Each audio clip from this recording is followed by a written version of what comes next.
don't really have much of a show for you tonight. Just kind of wanted to touch base, let you guys know kind of what was going on.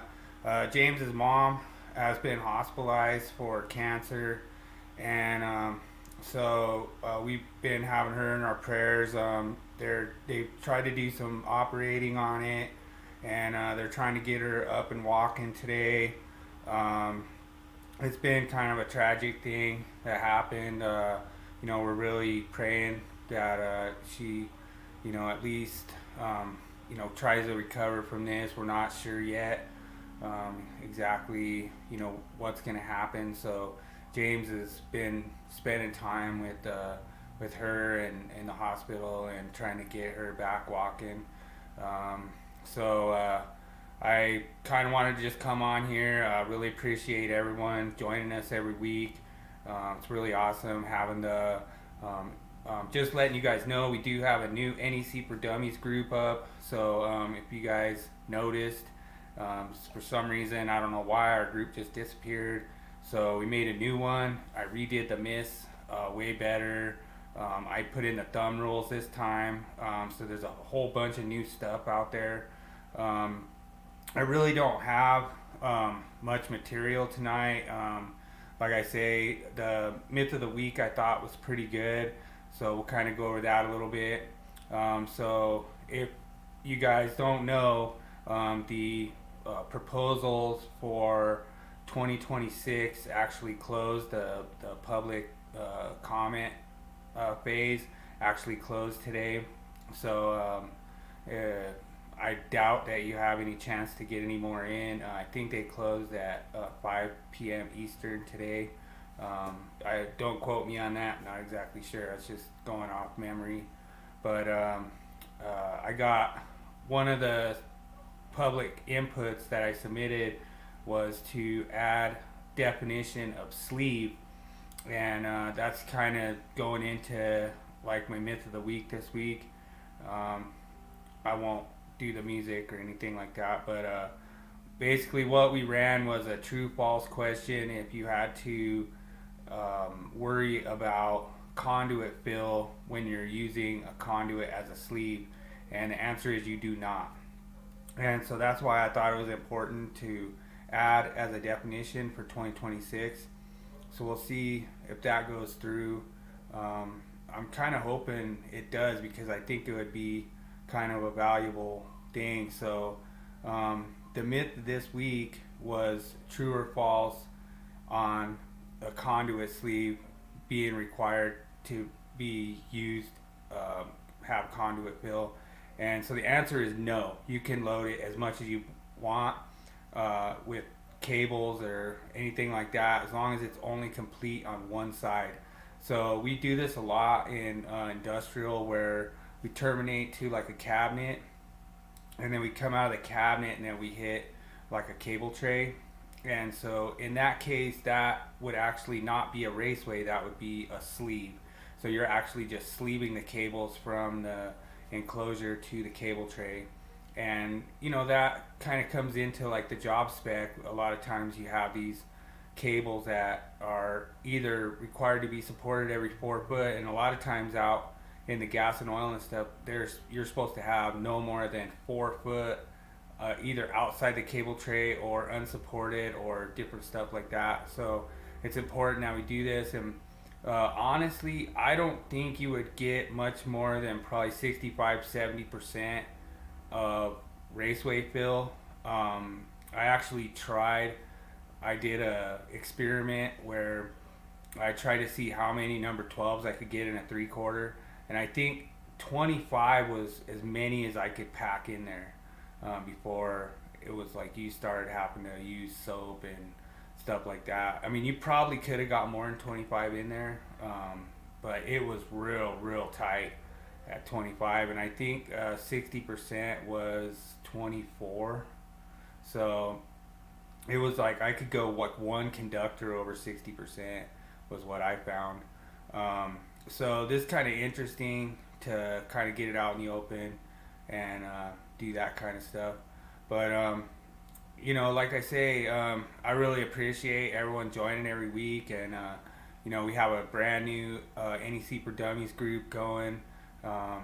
So get on over there, check it out. We have a lot of cool posts already up in there, and it's just really unique, and it's the only Facebook group where you have a podcast dedicated to the Facebook group. So you could always ask questions. We ran Myth of the Weeks off of there. We had a guy who was in NEC for Dummies who was trying to splice inside a conduit. He actually had the manufacturer instructions, and it said that you could splice in a conduit. Well, manufacturer's instructions can't cause a code violation.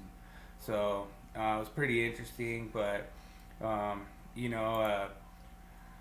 it's just one of those things. So really awesome. Wika in the house. Thanks for joining. I appreciate it. And yeah, it's really rough. We're gonna, just pray that she, somehow has some kind of miracle that she can recover from this. The prognosis just doesn't sound good. There's cancer and infection and everything else, and it's just, yeah. And so actually that's a good point, because there is no length on how long a sleeve can be. So basically the only requirement that I'm aware of is that it's only complete on one side to the enclosure. The minute that you complete it to another enclosure, then it becomes a raceway. So that would be where it changes from a raceway to a sleeve. And yeah, I would have thought something like that too, but there's really nothing that in the code that I could find that gives a length. And so part of the submission that I did for the definition was basically that's complete only on one end. I didn't put a length in there, but just that the conduit fill would not apply, and I kind of added that in the definition. So I think that'd be pretty sweet if that definition gets in. I also submitted one for the nipple rule. I'm trying to see if we could get the nipple rule back in there, and that was a 358.30C. Basically, I put that conduits 24 inches or less, whether broken or unbroken, don't require support. So it's unsupported raceway reference. So I'm kind of crossing my fingers on that one. I think that'd be really cool if we could get something like that back into the NEC. So I tried a few that have been, kind of a little bit of arguments amongst all these different code groups and stuff, and just to try to kind of get clarity and, add some stuff in. So we'll see, but yeah, it's kind of rough. Like I have the actual slides, for Myth of the Week and stuff, so I could have just done that, but like I say here, it's still on the slide of exposed to physical damage, that one. So a lot of the stuff that is in here is pretty much not going to be relevant for tonight's podcast, but I just wanted to kind of come and let everyone know what's going on. Obviously, you see at the top, we have a whole bunch of new segments to the podcast. Oh, awesome. Richard in the house. What's up, brother? Appreciate you joining. So we have all these new segments. So we have the Willy quiz that we do at the end of the podcast, and it's a 3-question quiz, and everyone's free to jump in. We have the Wall of Shame that we just added. So we have our meme of the week, and I had a really funny meme. I actually did 3 different versions of it to see which one's better. So we'll probably have a vote on that and try to see which one we run for our next podcast. I'm not sure. I don't know if we're going to have one next week or not. I'll try to see if I run it next week. Maybe I could try to have some of the content in there. Maybe I could at least run. It looks like I have everything in there to run the Willy quiz, but I don't have any of my material ready. I could have probably done the Willy quiz, but um, I don't know. I wanted to try to do whatever I could just to kind of keep you guys updated, let you know. I really appreciate you guys joining us every week, and these are always a lot of fun to do. But it's just kind of one of those things that you know I told James his family is way more important than any of these podcast kids. So like I say, I just wish him and his family the best, and speedy recovery. You know, just to try to get through this whole thing. I mean, it's just a rough deal for James to get hit with this, and it's like when he texted me what was going on, it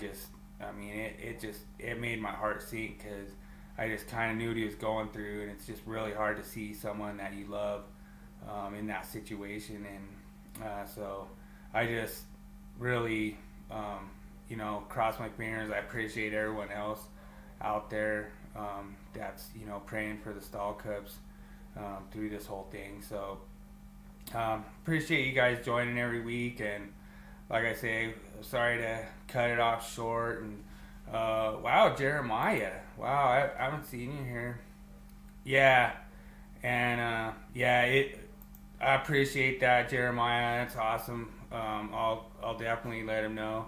But like I say, it's been kind of a rough deal, and you guys can also see the amount of work that James does putting the podcast together. That he puts together all the segments, he puts together all the slides and stuff like that. So I mean, I could maybe run a few things, like if I had some pictures or if I had something, but I just don't have anything loaded in here. Like literally, I was trying to think if I might have. Let me see. See, like this is the stuff I have loaded in here. So like I could go to a hardwired transformer. I could go into the Luxor in Vegas. We could go over to New York in Vegas. We could go to like the front of the Luxor in Vegas. We could go hang out by like a massive crane out at the plant.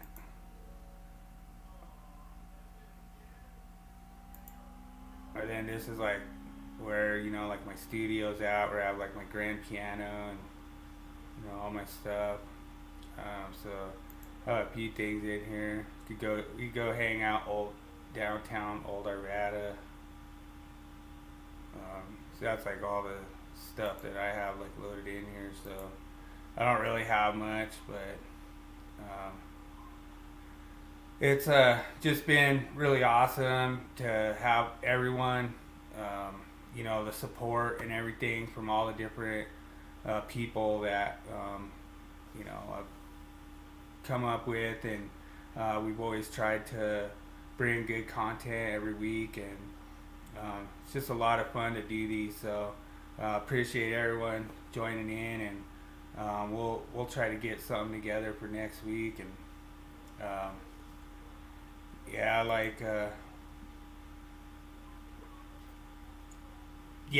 and I was just talking about that, Jeremiah. I think it just closed like a few minutes ago. I think it just closed at like 5 o'clock Eastern, so probably just like about an hour ago. But I got a lot in this cycle. I got quite a bit in. So I was doing a restaurant, and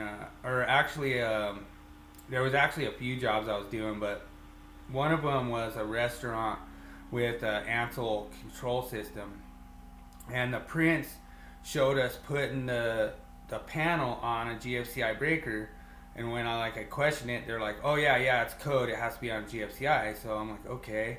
So first thing, I'm like kind of giddy, because the Ansel guy's like, no, it'll never work, it won't work, and I'm like, okay, let's see if it does. We already had the circuit pulled there and everything, and yeah, as soon as I turned that breaker on, it just tripped instantly, so it wouldn't hold, and so we ended up just having to put it on a regular thermal mag. And I talked to the inspector about it, and I was like, well, yeah, what's your take on this? And he's like, oh, well, he goes, it's inside a control cabinet, 7 foot up in the air. It's not like people are gonna be in there. He's like, I'm gonna go ahead, but he goes, technically, there's really nothing in the code that gives you permission to just put it on a regular thermal mag. So I actually submitted that as one of my public inputs for 210.8b, that control equipment, kitchen control equipment, could be exempted from having Class A protection. So we'll see. That was a pretty good one. I like that one. Like I tried to use all of mine that were firsthand from being out in the field and actually seeing it. And there was, and Jeremiah might not have been in for this when I was talking about this, but I tried to add a definition for sleeve. So currently sleeve is not in the definition. So since that was part of my myth of the week this week, I decided to go ahead and submit a public input to add the definition of sleeve to the NEC. So we'll see. That was kind of a good one. I'm really hoping on the 24-inch rule. Like we talk about this all the time out in the field, but guys say, any conduit or raceway that's less than 24 inches doesn't require to be supported. So there's nothing in the code that really says anything like that or gives you permission to do that. So we'll see. There's a chance that it could happen. Like I think there was talk about the only reason that the 18-inch got in there last cycle, which it was actually in the code. So just for everyone out there, it's the infamous nipple rule. It was in the 2008 NEC, and it said raceways that are 18 inches or less don't require support, or unsupported raceway. It was 358.30C, and they actually removed it in 2011, and the reason they removed it was because it said unbroken lengths 18 inches or less. So I made sure to put that in my language when I submitted my public input, that I said broken or unbroken regardless, just 24 inches, you don't need a support. So we'll see if that kind of comes into fruition. I know there's been a lot of guys out there that says, anything 3 foot or less doesn't need a strap, and I like to call all my 3 foot lengths of conduit nipples too, but I don't know. We had a lot of jokes about it. Everyone says you don't want to, have conduit that's over 24 inches, because then you'll have, unsupported raceway. But to me, I agree with a lot of the people out there that say it's not going anywhere. It's one of those things that when you look at it, it kind of makes sense. And we saw this when we were working in gas and oil. We had to run 2 parallel 3-inch conduits, and we only had to run them 18 inches. But the only way we could really do it was set our first cabinet, get our 2 3-inch in there, set up a piece of unistrut, get them bolted to the unistrut, and then I set our second cabinet. So if you look at it, we probably could have did it when not needed support in the middle between an 18-inch section of raceway, but how are we going to hold them while we set the next cabinet?